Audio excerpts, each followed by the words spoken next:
والمحصنات من النساء إلا ما ملكت أيمانكم كتاب الله عليكم، وأحل لكم ما وراء ذلكم أن تبتغوا بأموالكم محصنين غير مسافحين، فما استمتعتم به منهن فآتوهن أجورهن فريضة، ولا جناح عليكم فيما تراضيتم به من بعد الفريضة، إن الله كان عليما حكيما. ومن لم يستطع منكم طولا أن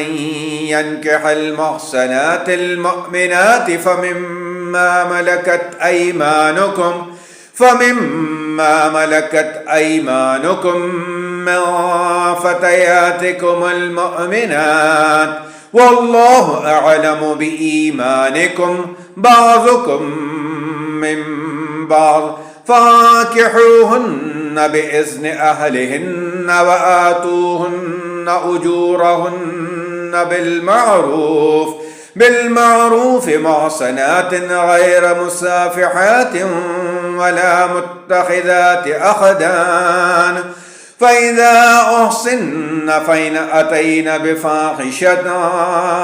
فعليهن نصف ما على المحصنات من العذاب، ذلك لمن خشي لعنة منكم، وأن تصبروا خير لكم، والله غفور رحيم.